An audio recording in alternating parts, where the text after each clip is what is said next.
Okay, so I did decide to review the Halloween movies. I put several polls out there.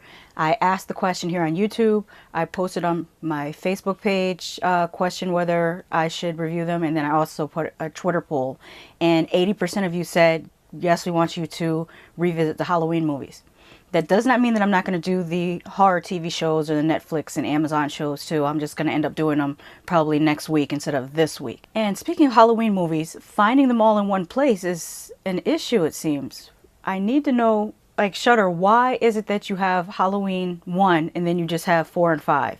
That's really weird. No, now that I think about it, it might be because the movies might have changed, like different distribution companies, so they are not all under the same umbrella, so I'm guessing that's why they're in different places. But it'd be really cool if they were all in one place, but honestly, I should eventually invest in the whole box set. I did that with Nightmare on Elm Street, and I did that with Friday the 13th. I just don't have the Halloween box set. Probably because I really only rewatched the first 3. I've watched those repeatedly over the years. 4 and 5, not so much, and I don't remember if I saw The Curse of Michael Myers, the 6th one. I remember the one with Busta Rhymes and I remember the one with LL Cool J, but I forget which one came first. Because I saw those in a movie theater and then I never watched them again. So this is going to be an interesting week. Also, word to the wise, the copy that is on Shudder is not digitally remastered. It still has all the hits and the pops of old film, which actually didn't bother me. Come to think of it, it was kind of nostalgic because it was like if I had gone to see it at the drive-in or the movie theater when it first came out. I'm not going to go over this movie scene for scene. Instead, I'd rather dedicate this video to talking about what made this movie so special. Even though this movie's 40 years old, just on the off chance that there is someone younger viewing this video, I would never want to spoil that experience for them. And speaking to my younger viewers, hi, how are you? I really, really encourage you to watch the original Halloween 1978 at nighttime with the lights off and the sound turned all the way up. Well, not all the way up, because your neighbors might hear screaming and stabbing noises and call the police, but loud enough that it's impactful. I actually think about stuff like that because the neighborhood that I live in,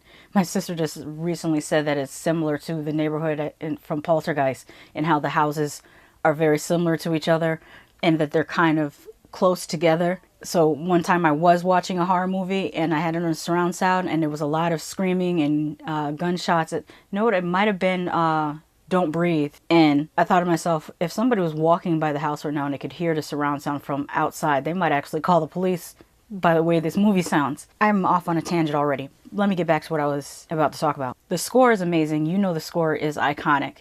I used to actually have the album version of the score. When I was in high school, I found the album at a tag sale, and I also bought a record player at the same tag sale so I could play the Halloween album. A lot of times this fact gets a little bit overlooked, and that's the fact that this was co-written by Deborah Hill. John Carpenter gets all the glory for this movie because he's the director, and he also did the iconic soundtrack to the movie. But this movie was co-written by Deborah Hill, and I feel like more people should acknowledge that. One of the coolest things about this movie is that the neighborhood in which it takes place looks like 1,000 different places in the 50 different states of America, and that makes it even creepier because it could be your neighborhood. This movie is credited with being very influential on the slasher genre, and it is. I don't want to take away from that, but I feel like it owes a debt not only to Psycho, because everyone always notes the obvious comparison to Psycho, especially because of the knife that Michael Myers uses and that Norman Bates' mother used. Not going to spoil that one either. But it also owes a debt to Dementia 13, and people do not speak about that movie enough. It came out the same year as Psycho, but a lot of the things that are now used and reused tropes in slasher movies were originated in Dementia 13, even down to the character that strips down into their underwear and goes swimming in a lake, down to point of view shots. There were point of view shots in Psycho, but there was a little bit longer point of view shots in Dementia 13. And when you watch Halloween, those point of view shots are even longer, which I would even say lingering. The shots linger because there are some voyeuristic aspects to some of the things that the Shape, aka Michael Myers, does. Like when he's walking around the neighborhood and you see him from his point of view looking in people's windows, it kind of lingers to give you that kind of voyeuristic creepy feel. I could also add that Black Christmas did a few things before Halloween that Halloween gets a lot of credit for. And I think Black Christmas came out in 1973, if I'm not mistaken, and Halloween is 1978. So there's a lot of things that Halloween gets a lot of credit for that they were not the originator of. They just really expanded upon it. Not to undersell Halloween, because there were some things done with cinematography that revolutionized horror movie making. Just the variety of filmmaking techniques that were used in this Halloween movie. As I was watching, this is the first time I've watched it and actually sat and kind of took note of all the different things that I was seeing, aside from just enjoying it as a movie and enjoying the story, actually looking at how it's made. And the different things that I happened to notice were, I talked about the point of view shots already, the wide shots. There's these really gorgeous wide shots that you see of the neighborhood, and it really makes you feel like you're inside the picture. Still shots. There's still shots where the director really allows you to sit there and see what you're seeing. It doesn't show you and then flash to something else. That's always annoying to me in some movies. I feel like, let me see what you're trying to show me. A great example of this is when Laurie and her friend are walking from school and Michael Myers steps from behind the hedge, and the point of view is a still shot looking over Michael's shoulder of the girls walking down the street. The camera doesn't move. When the shot starts, it's of the girls walking down the street in the hedge, and then Michael Myers actually moves into frame, stepping from behind the hedges, and you just see him and you just hear him breathing and watching the girls, and it just lets you linger on that moment and for an uncomfortably long time, so that is very effective. This movie does a lot of what is known as the American shot, which is shooting the characters from the knee up. And I actually like that. You know, I've complained, if you've watched my videos before, I've complained about a lot of newer horror movies being too close up on actors, being like all up their noses, all so close to them I can count the pores in their faces. That is so unnecessary. Pull back. The use of shadows and silhouettes was done so well.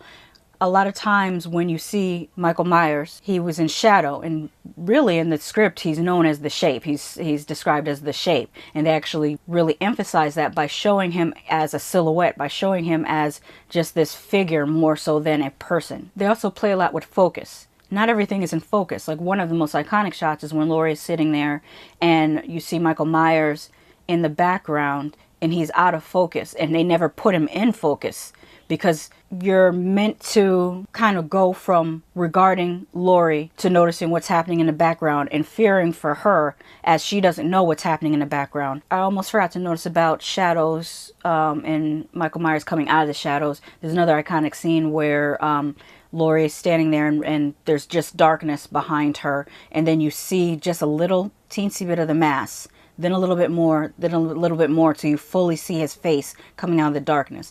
That was, I mean, stuff like that it's just done so well. The cinematic elements of this movie were done so well that the director of Friday the 13th, is it Cunningham? What's his last name, I believe? Correct me if I'm wrong in the comments. He said that he watched Halloween repeatedly and studied it before he made Friday the 13th because of a lot of those cinematic elements. The dialogue in this movie is very interesting. There's a scene where a graveyard attendant starts to tell Dr. Loomis this story, and the story is actually kind of interesting, and then Dr. Loomis cuts him off before he's able to finish. I really appreciate the fact that they took the time to put so much detail into this story that the graveyard attendant was telling, knowing that it's going to be cut off in the script. And it's realistic. Sometimes people get cut off in conversations. Sometimes people talk over each other.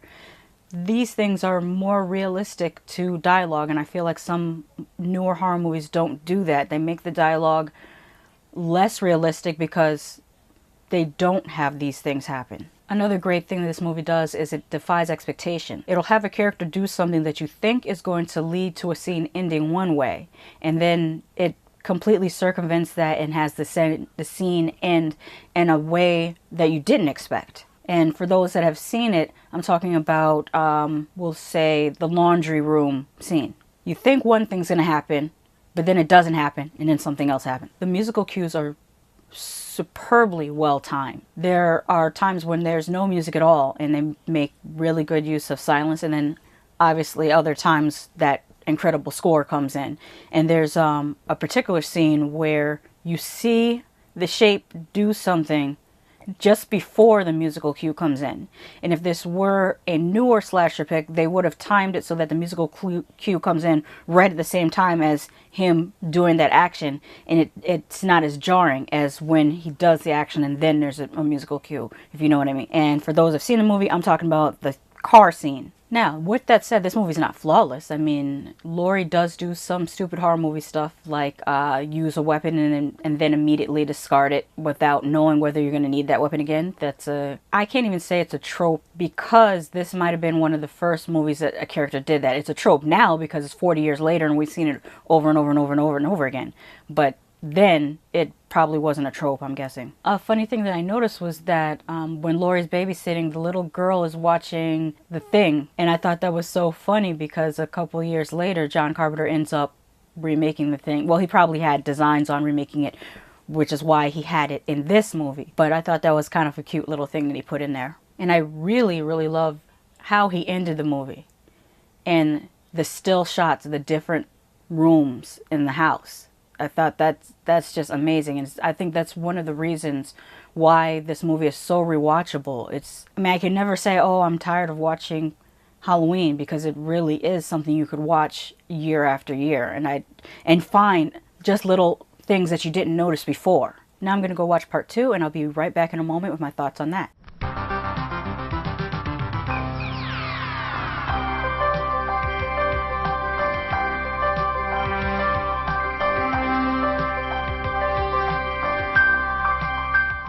What's really cool about part 2 is that it picks up right where part 1 leaves off. As a matter of fact, it actually re-shows the last scene from part 1 as it continues the story. And I wish more horror movies would do that with sequels.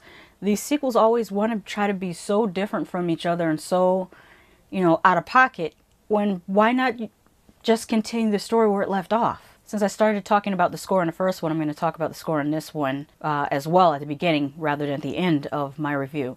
And it's interesting because this movie starts off with Mr. Sandman, which I think is a song from the 1950s. But it seems so out of place, but yet perfect for what's actually happening in the movie. And then the movie continues to go on to its original theme, the iconic score that John Carpenter did. John Carpenter came back and apparently remixed it, because if you notice, it's the same but different, if that makes any sense to you. It's like, was John Carpenter the first person to do a remix? I don't know, but he came back and remixed the same theme that he had. And like in the first one, the score is used very strategically. There's times when there's silence and that's used very effectively, and then there's times when a score is used and that's equally as effective. John Carpenter is a director. Wait, did he do part 2? Can't remember. This is a director that knows when to use silence. For part 2, the screenplay was written by John Carpenter and Deborah Hill again. But in this one, remember how in the last one I said that someone was watching The Thing on television? In this one, someone's watching George A. Romero's Night of the Living Dead. And I really love the beginning of that movie for this one line, and I don't know why it's so funny to me, but when the guy's like, "They're coming to get you, Barbara," and Barbara's like, "You are so ignorant." I don't know why. That always cracked me up when she called him ignorant. Of course, the point of view shots are back. The cinematography in these first 2 Halloweens is just gorgeous. I cannot say enough about it. I think that's the #1 thing that lifts these above other slasher movies, is the way that they are shot. And dare I say that Steven Spielberg cribbed the lens flares off of John Carpenter, but Spielberg did give us a push-pull, so I guess we're a little even. Speaking of camera work, I don't know whether I mentioned in the first movie, because they did it in the first movie and they did it again in this one.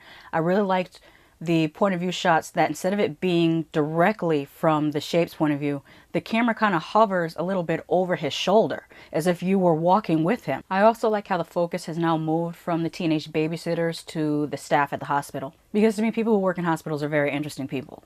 That's why there's so many shows about people who work in hospitals.